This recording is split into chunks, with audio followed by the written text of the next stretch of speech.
Welcome back to another Monster Mondays, a series where I'm going to be going through the lore and history of a D&D monster, and I'm also going to be drawing it at the same time.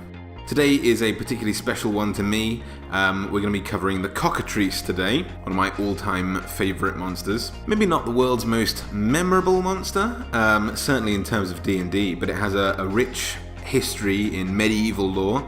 It's very, very frequently depicted in medieval bestiaries, on insignias, things like that. In terms of D&D, it first appeared in the first edition white box in 1974. This caused a lot of trouble for a lot of adventurers during its days. For me in particular, this showed up in my first ever D&D campaign. I was still very, very green to the idea of dungeon crawling in those days, and I was playing with a lot of people who had been playing their entire lives. They were very experienced. We were playing first edition D&D, which is famous for being quite treacherous and very tricky to survive. It's very unforgiving, a bit Dark Souls-like, and justifiably as a result, all the other people that I was playing with were very, very cautious about almost everything. They assumed that there was a trap around every corner, that everything was going to be instant death. Usually they were quite right, and what that meant was they were kind of too cautious for me, someone who wanted to go out and have an adventure. So I decided in all my infinite newbie wisdom that while getting fed up with these guys taking so long to decide how they were going to climb down a ladder or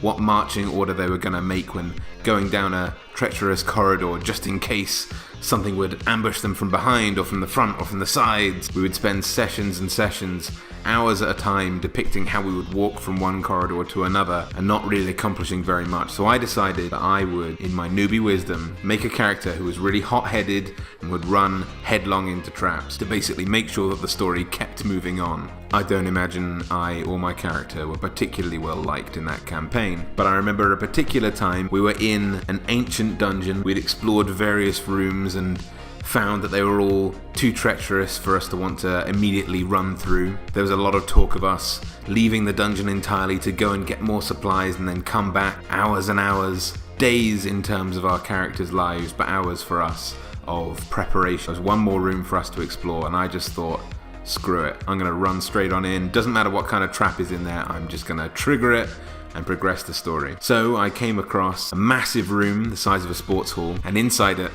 there was absolutely nothing. I was really disappointed, but what there was were a lot of holes in the ceiling, and there was one locked door at the other end, and so naturally I thought, well, there's some kind of trap at work here, but in one of these holes almost certainly is going to be a key to get through that door.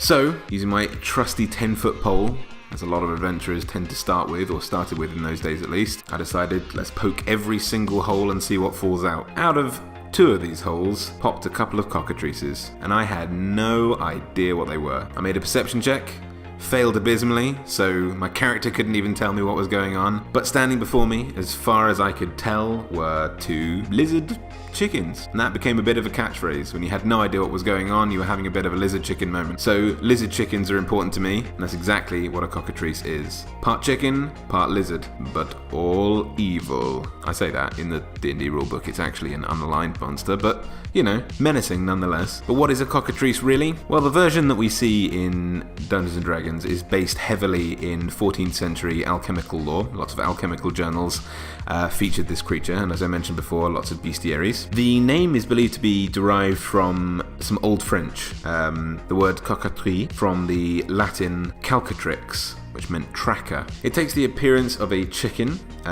even the same size, but with like reptilian and bat-like features, so it's supposed to have like scales, kind of bat-like wings rather than chicken ones, which even allow it to fly in D&D, unlike chickens, which are largely flightless. And it kind of conjures the idea of, say, a feathered raptor, if that makes sense, like a tiny, tiny feathered raptor, maybe a bit more of a beak, you know, kind of a sharp, piercing mouth. Now, in ancient lore, there's supposed to be a creature that emerges from the egg of a chicken incubated by a serpent. Now, the monster manual isn't quite as specific as that. It just says a hideous hybrid of lizard, bird and bat. Interestingly, although appearing totally separate in our minds as creatures in modern media and even in the monster manual, the cockatrice and the basilisk actually share a folklore origin. We totally think of them as very separate creatures now, but at one point their names were utterly interchangeable in terms of lore and in terms of their ancestry. Although the only difference is that apparently a basilisk is apparently born of a serpent's egg incubated by a chicken rather than the other way around. Now, basilisks are also sometimes known as the king of serpents, which takes on a more kind of biblical satanic tone compared to the cockatrice, which kind of lives in the same place in our brains as jackalopes and things like that, weird hybrid creatures that medieval people came up and are usually no higher than a knee's height. But Basileus, the Greek word meaning king, had numerous powers attributed to it, which carried on into even the more modern understanding of what a cockatrice or a basilisk can do. And some of the folklore indicated that cockatrices, basilisks, would burn everything that they would touch. They could kill any living thing just by staring at them. Sometimes this was achieved through a third eye on the top of their head, but usually it was through the two main eyes that we normally see. Some people talk of them having rock-shattering breath, whatever that means, and others say if you were to touch them, all the flesh on your body would be separated from the bone and melt off of you, which is pretty damn terrifying. So naturally, this thing can't be allowed to survive. Come across it, you have to kill it as soon as you see it, because otherwise some sort of horrendous fate is going to befall you or the next adventurer that wanders by. And according to ancient lore, there are 3 ways to kill a basilisk or a cockatrice. The first one is to hold a mirror up to its eyes, just like the Medusa, and its petrifying gaze, its terrifying gaze that would kill something instantly, would be reflected back upon itself. And that seems very Harry Potter-y, that kind of explanation, the idea that, looking at it would instantly kill you. Harry having to keep his eyes closed when he's in a tunnel with a basilisk very much conjures up the sort of Medusa mythos. Another way to kill them would be via a weasel, the natural enemy of a basilisk, obviously. Now, in times of antiquity, the weasel was believed to be one of the most disgusting creatures you could possibly imagine.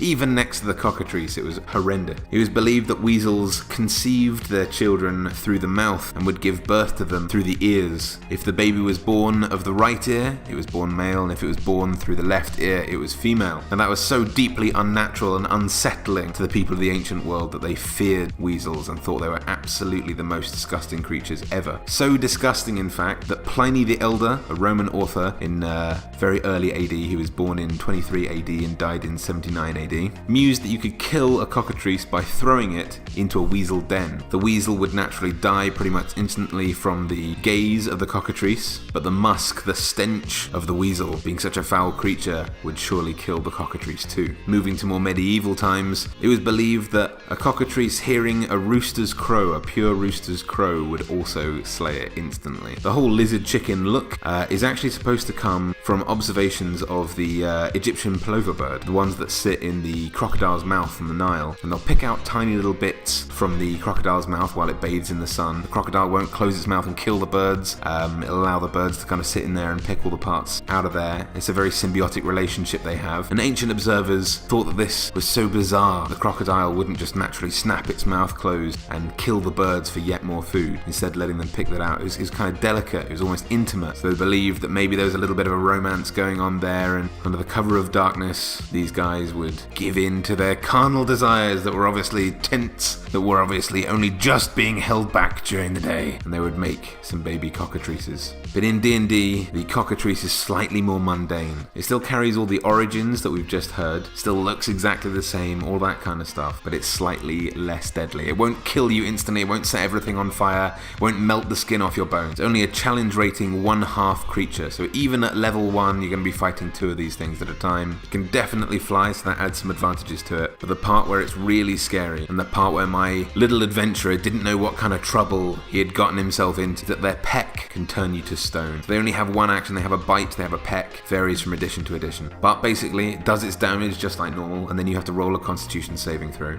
And if you fail this constitution saving throw, you are instantly turned to stone. You are turned into a statue. Calcified, maybe. Now in 5th edition, the most recent edition, this petrification lasts for 24 hours, and that can be a bit of a problem for everybody. I mean, your party probably won't know that it lasts 24 hours. They'll be beside themselves thinking that you've just died, won't know quite what to do. But in first edition, when I was first encountering a cockatrice, just so turned out there wasn't a time limit for this. So if a cockatrice pecked you, your character was as good as dead. They were just turned to stone. You could try and kill the cockatrice, maybe bring some parts of it back to the local wise man, see if he could conjure up some sort of recipe to fix your friend, get some kind of wish spell, depends how lenient your DM was, maybe it counts as a curse, maybe the curse could be removed, who knows, it could be a whole quest to figure out how to fix this person who's been bitten by a cockatrice. The only surefire way to turn someone back from a cockatrice's bite in those days was by becoming a level 11 wizard, getting access to 6th level spells and learning the spell Flesh to Stone and using its reverse property to turn stone back into flesh. Very arduous indeed. Certainly if you encounter these things at level 1, essentially lost a character, they're just going to be a statue in the middle of the tavern where your friends usually meet until eventually someone can learn that spell or earn enough money to get them fixed. But again, in 5th edition,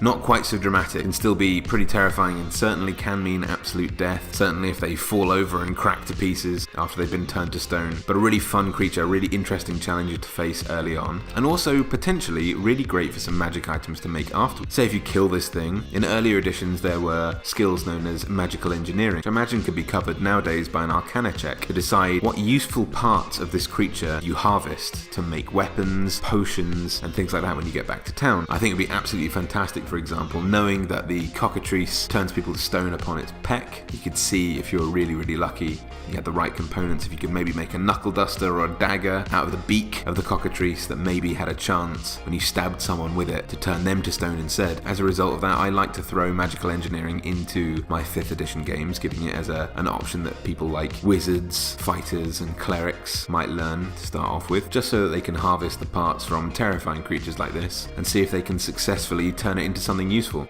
But anyway guys, this has been the Cockatrice, personal favourite of mine. I've absolutely loved researching this video, I've loved drawing the Cockatrice, it's brought back some fantastic memories from campaigns past.